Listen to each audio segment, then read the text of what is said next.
Il y a peu de temps, un otaku jouait à des jeux chez lui. Soudain, il est transporté dans un autre monde et deux jeunes filles l'embrassent sur la joue. Il s'aperçoit alors qu'il est devenu le personnage du jeu auquel il jouait il y a peu, le Seigneur Démon Diablo. À ce moment-là, deux jolies filles se tiennent devant lui et Diablo se rend compte qu'il a peut-être voyagé dans le monde du jeu.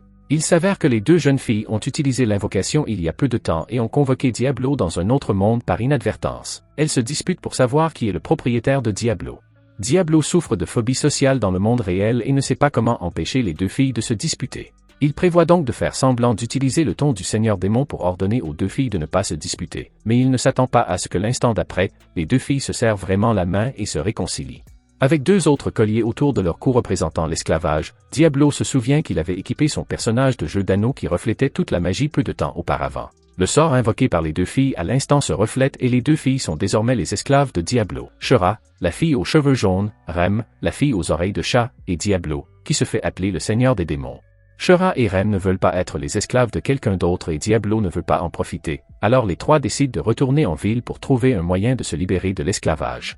Ils trouvent un hôtel et s'installent dans la même chambre. Alors que Diablo fantasme encore sur ce qui va se passer avec les deux belles filles pendant la nuit, Célestine, la présidente de la guilde des sorciers, apparaît et les rappelle à l'ordre. Célestine découvre les colliers d'esclaves autour du cou des deux filles et demande à Diablo de désarmer la magie, mais comme il s'agit d'une magie réflexe, Diablo ne sait pas comment la lever. Comme Diablo n'est pas doué pour communiquer avec les gens, son ton est relativement indifférent, ce qui énerve le magicien qui se cache derrière Célestine et les deux hommes manquent de se disputer. Célestine vient cette fois pour emmener Rem avec elle, en disant que la vie de Rem est très importante pour le monde. Cependant, Rem ne veut pas être lié et refuse catégoriquement l'offre de Célestine. Célestine a un statut élevé dans le monde du jeu et Diablo devine que Rem doit avoir un secret très important. Après le départ de Célestine, Diablo emmène Rem dans la chambre, avec l'intention de découvrir le secret, mais Diablo ne sait pas comment s'y prendre. Il ne peut que pousser Rem sur le lit et lui souffler dans l'oreille qui, par coïncidence, est la partie la plus sensible de son corps, ce qui lui fait rougir le visage. Diablo finit par mordre l'oreille de Rem qui, n'en pouvant plus,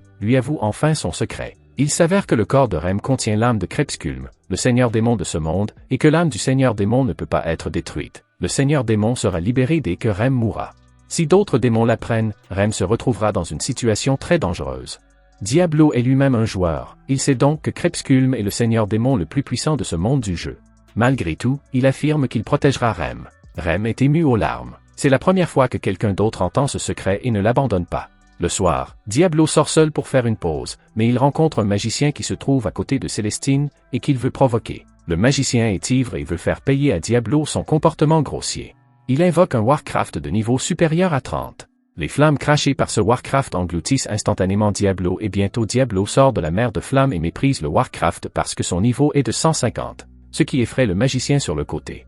Peut-être à cause de Célestine, Diablo épargne sa vie, l'avertit et s'en va. Lorsque Diablo se réveille, sa main est sur le corps de Shura et Rem et c'est la première fois que les deux filles sont touchées par quelqu'un d'autre, ce qui les rend particulièrement timides. Après cela, Diablo envisage de trouver un moyen de se débarrasser du Seigneur Démon dans le corps de Rem. Cependant, ils doivent gagner de l'argent pour vivre, alors ils décident d'aller à la guilde des aventuriers pour prendre en charge quelques tâches. Ils arrivent tous les trois à la guilde des aventuriers. Ce monde utilise des niveaux pour diviser les forts et les faibles. Rem est un sorcier invocateur de niveau 40. Shura n'a pas encore testé son niveau, elle appuie donc sa main sur le miroir de la guilde des aventuriers pour évaluer son niveau. Le niveau de Shura est d'environ 30. Lorsque c'est au tour de Diablo de tester le niveau, le miroir produit une violente fluctuation magique, ce qui inquiète Sylvie, la chef de la guilde des aventuriers.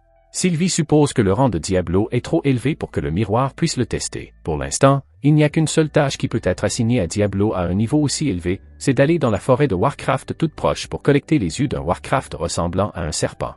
Ils n'ont rien senti d'anormal jusqu'à ce qu'ils arrivent dans la forêt. Shura s'appuie sur l'induction spéciale de la race des elfes et perçoit le souffle des humains. Diablo devient vigilant sous les instructions de Shura et lance de nombreuses boules de feu à proximité. De nombreux elfes tombent des arbres.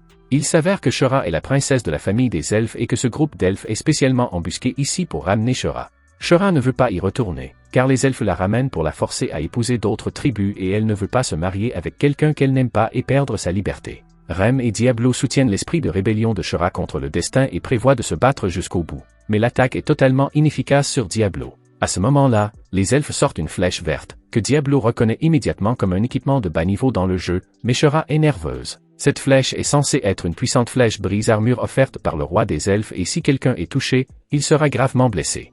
Diablo est touché par une flèche, mais il est indemne. Diablo utilise une large gamme de magie de glace, gelant complètement les elfes sur place.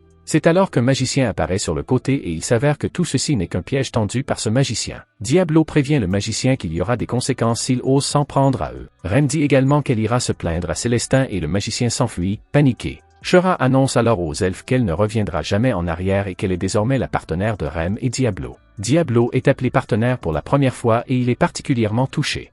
Le soir, Rem part à la recherche de Célestine et n'est pas encore revenu. Seuls Shura et Diablo sont restés à l'hôtel. Shura a été impressionné par la puissance de Diablo et lui demande de ne pas se concentrer uniquement sur Rem, mais de faire attention à elle, car elle ne veut pas être capturée par les elfes. En disant cela, elle se jette sur Diablo, qui est un peu nerveux pendant un moment et veut instinctivement repousser Shura, mais touche le corps de Shura à la place, ce qui fait rougir Shura. Au moment où les deux s'apprêtent à faire quelque chose, Rem pousse la porte et regarde la scène intime entre les deux, se montrant très jaloux. Le lendemain matin, les trois se rendent à la guilde des aventuriers pour recevoir la mission et Sylvie leur dit que la Célestine leur a confié une mission facile et gratifiante pour compenser les erreurs commises par ses hommes, mais Rem ne veut pas devoir de faveur à la Célestine. Diablo garde Rem à la guilde des aventuriers pour le moment et lui et Shura partent accomplir la mission. Cette fois, il s'agit de livrer des provisions à une ville voisine. Diablo et Shura sont sur le point de se mettre en route lorsqu'un homme blond nommé Émile apparaît à côté de lui. Diablo apprend d'Émile qu'il est désormais considéré par les autres comme un démon pervers qui kidnappe les filles et Émile vient sauver Shura et Rem. Émile est le guerrier le plus fort de la guilde des aventuriers, atteignant le niveau 50. Émile lance une attaque, mais face à Diablo de niveau 150, l'attaque d'Émile est inutile. Diablo bat facilement Émile et Shura et Rem s'empressent d'expliquer les tenants et les aboutissants à Émile pour dissiper les malentendus. Émile s'excuse sincèrement et dit que Diablo aura besoin d'aide à l'avenir. Peu après, Diablo et Shura se précipitent vers une ville voisine avec des provisions et ils constatent que les soldats de ce côté sont très nerveux. Lorsqu'ils posent des questions, ils apprennent qu'un groupe de démons est apparu près de la ville et qu'il semble qu'ils prévoient d'attaquer la ville. Diablo se rend compte que dans le monde du jeu, les démons sont généralement de petits boss et qu'ils apparaissent rarement en groupe. Il suppose que ce groupe de démons devait savoir que Rem avait scellé le Seigneur des démons dans son corps et que cette fois-ci, les démons viennent tuer Rem pour sauver le Seigneur des démons. Diablo avait prévu de retourner du côté de Rem, mais voyant que les soldats sont prêts à sacrifier leur vie pour protéger la ville dans l'intérêt de ses habitants, Diablo décide finalement de rester et d'aider les soldats. C'est à ce moment que Célestine trouve Rem, qui a expulsé de la guilde magicien qui les avait pris pour cible. Ce dernier ne veut pas être expulsé et sacrifie sa vie pour invoquer le Seigneur des démons et se venger. Célestine s'enfuit avec Rem. De l'autre côté, l'armée des démons apparaît, dirigée par une démone aux cheveux blancs nommée Edelgar. Diablo demande aux soldats de reculer pour se battre seul. Grâce à la puissance de Diablo, ce groupe de clans démoniaques n'est pas du tout un adversaire et Diablo vainc des dizaines de clans démoniaques en peu de temps. Edelgar n'en peut plus et décide d'affronter Diablo. Mais les attaques d'Edelgar ne parviennent pas à blesser Diablo. Diablo devine que le niveau d'Edelgar est d'environ 80 et Edelgar voit que Diablo est si puissant qu'elle sacrifie sa vie pour lancer une attaque plus puissante.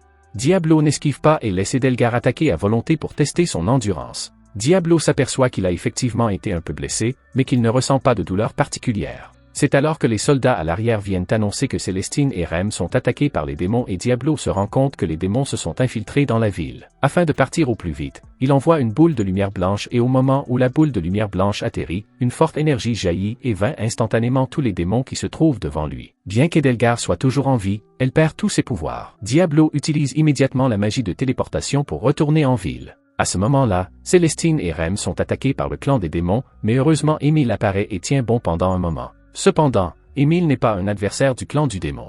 Alors qu'ils sont sur le point de mourir, Diablo arrive enfin. Irrité de voir Rem blessé, il déchaîne la magie noire pour supprimer le clan du démon, puis utilise ses talents pour emprisonner à jamais le clan du démon dans l'espace noir. Shura se jette sur Diablo, et Rem s'avance à son tour pour remercier Diablo. Diablo ne sait pas comment répondre à la gratitude de la jeune fille, il dit que Rem est son esclave et qu'il la protégera à sa place. Contre toute attente, Rem n'est pas en colère, mais très heureuse. C'est à ce moment-là que Shura dit qu'elle est aussi l'esclave de Diablo. Diablo n'a jamais été traité de la sorte, il est tellement heureux qu'il s'évanouit immédiatement. Comme il a consommé beaucoup plus de magie cette fois-ci, Diablo prévoit de rester au lit et de se reposer pendant quelques jours, mais il ne s'attend pas à ce que Shura change de vêtements et s'assoie sur Diablo. Shura entend Sylvie dire que tant qu'elle fera cela, l'homme retrouvera rapidement ses esprits. Rem est très jalouse lorsqu'elle assiste à cette scène et serre immédiatement Diablo dans ses bras. Avant que Diablo ne puisse profiter de l'étreinte de la belle, Sylvie apparaît et leur dit qu'il s'avère que le royaume des elfes a donné l'ordre de livrer Shura dans les 10 jours ou de déclencher une guerre contre le royaume des humains. De plus, le frère de Shura a également émis une mission de prime très élevée pour Shura et Sylvie espère que Diablo arrêtera la guerre. Diablo est agité et jure qu'il ne mettra jamais Shura en danger. Shura est très touché et serre Diablo dans ses bras, l'étouffant presque. Afin d'arrêter la guerre, Diablo décide de rendre d'abord visite au seigneur de la ville.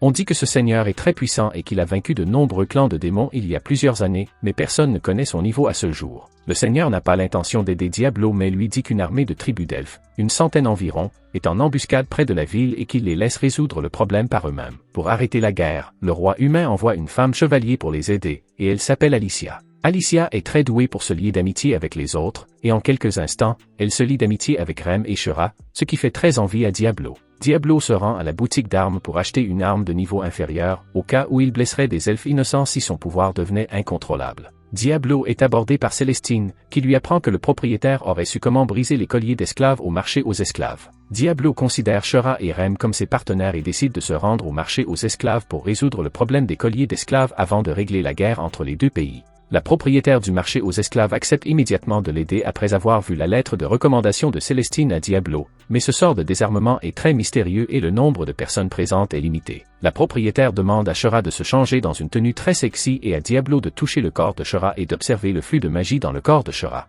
Elle ordonne à Diablo d'injecter de la magie dans l'abdomen de Shura, qui se sent tellement à l'aise qu'elle en pleure. Ils rentrent tous à l'hôtel le soir. La magie de l'esclave de Shura existe toujours à cause du flux chaotique de magie dans son corps. Diablo n'a pas réussi à trouver la racine du sort d'esclave et il lui faudra beaucoup de temps pour le lever lentement à l'avenir. Après avoir compris la situation, Alicia s'apprête à quitter la pièce et à retourner se reposer. Kera, le frère elfe de Shura, apparaît à la porte lorsqu'un coup de sifflet retentit et Diablo demande immédiatement à Kera, avec colère, pourquoi il a mis sa sœur à prix. Kera explique qu'il s'agit d'un malentendu. Il veut simplement que les aventuriers sauvent Shura et il n'a pas non plus compris que le roi des elfes allait déclencher la guerre contre les humains, il s'agit simplement d'un discours colérique du roi des elfes. Kera dit alors qu'il va donner à sa sœur une nuit pour réfléchir et que si Shura n'a pas l'intention de repartir le lendemain, il respectera sa décision. Shura et Rem discutent longuement ce soir-là et Shura déclare qu'elle ne suivra pas son frère au royaume des elfes. Elle considère désormais Diablo et Rem comme sa famille.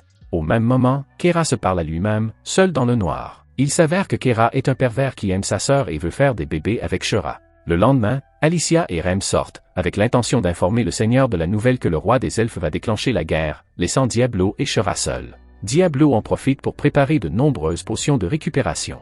Lorsque le son d'une flûte retentit à l'extérieur de la porte, Diablo ne remarque pas que l'expression de Shura devient un peu léthargique.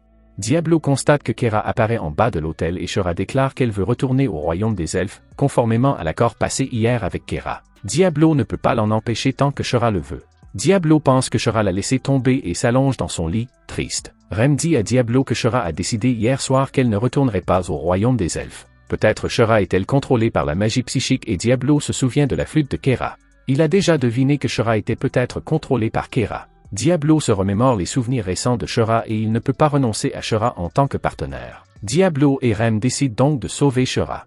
Shura a été ligotée par Kera, et la nature perverse de cette dernière se manifeste enfin. Kera invoque des limaces qui se spécialisent dans la consommation de vêtements humains et la limace s'enroule autour du corps de Shura et dévore peu à peu ses vêtements. Alors que Kera s'apprête à faire subir à Shura un acte pervers, Diablo arrive enfin pour sauver Shura. Kera s'aperçoit que quelque chose ne va pas et se précipite pour appeler des gardes, mais découvre que le camp de ces derniers a été détruit par Diablo. Diablo veut maintenant que Shura dise ce qu'elle veut vraiment et Kera veut aussi jeter un sort pour contrôler Shura. Diablo active également le collier d'esclave et ordonne à Shura de dire ce qu'elle pense vraiment. Sous l'impact des deux forces, la magie de Kera échoue. Shura dévoile son cœur et veut être libre. Voyant que la situation échappe à son contrôle, Kera exécute un sort interdit et invoque la légendaire hydre qui peut détruire le monde. Diablo n'a jamais entendu parler de ce monstre dans le monde du jeu, et il exécute donc un tour de météorite pour tester l'hydre. L'hydre se fait arracher une tête par une météorite, mais il lui en pousse une autre l'instant d'après. Hydra commence à attaquer les environs. Alors qu'il réfléchit à la manière de faire face à l'hydre, celle-ci peut être automatiquement ranimée. Shura explique à Diablo que le corps de l'hydre légendaire contient un noyau et que tant que ce noyau est détruit, l'hydre peut être scellé à nouveau. Diablo se précipite au fond de l'abdomen d'Hydra et lance un puissant sort de foudre, qui détruit complètement le corps d'Hydra en un instant, scellant à nouveau Hydra. Après avoir résolu Hydra, Diablo a l'intention de tuer Kera. Shura s'avance pour intercéder car il est son frère et demande à Diablo d'épargner Kera une fois. Diablo voit Shura en pleurs et finit par accepter de laisser Kera partir. Au moment où Kera sort, il est tué. La personne qui a fait cela est le seigneur des environs, qui a observé secrètement la situation et qui a délibérément laissé les deux camps se battre et a profité de la lutte en tant que tierce partie. Il prévoit également d'enlever la princesse Shura pour faire la guerre au royaume des elfes afin de gagner facilement. Le seigneur déclenche une magie d'enfermement de haut niveau pour piéger Diablo. Le seigneur a perdu la raison. Il ignore même les supplications de la chevalière Alicia et coupe l'épée dans la main d'Alicia. Diablo se rend compte que le niveau du seigneur est au moins supérieur au niveau 100 et, voyant que tout le monde est en crise, Diablo montre enfin toute sa force. Il libère sa magie pour vaincre la magie d'enfermement du seigneur. Le seigneur semble s'être attendu à un tel résultat et il se précipite immédiatement sur Diablo et lance une attaque rapide avec son épée. Il sous-estime cependant Diablo, qui a appris dans le monde du jeu à maîtriser ce genre d'artifice pour l'empêcher de se battre au corps à corps. Diablo utilise une mine pour exploser le seigneur, puis place immédiatement un sort de mine sur le sol, invisible à l'œil nu. Le seigneur tente de s'approcher avec son propre corps, mais il le rate toujours. Diablo saisit l'occasion pour déclencher une attaque magique continue et finit par vaincre le seigneur. Diablo épargne toutefois la vie du seigneur mais laisse échapper les mots suivants. Si le seigneur ose les attaquer à nouveau, il le détruira complètement et, en fin de compte, le seigneur ne pourra que battre en retraite. Shura se jette dans les bras de Diablo en pleurant la mort tragique de son frère et l'affaire se termine. Diablo retourne à l'hôtel pour se reposer car il a consommé trop de mana. Sylvie arrive avec une bouteille de vin. Il est dit que boire de l'alcool peut restaurer rapidement la magie et Diablo s'enivre après avoir bu un verre de vin. Il devient fou en prenant Sylvie pour un oreiller et en la caressant. Au moment où Sylvie est sur le point de perdre la tête, Diablo s'endort. Si vous voulez une suite à cet anime, abonnez-vous, laissez un like et un commentaire pour aider la chaîne à grandir. Merci d'avoir regardé cette vidéo.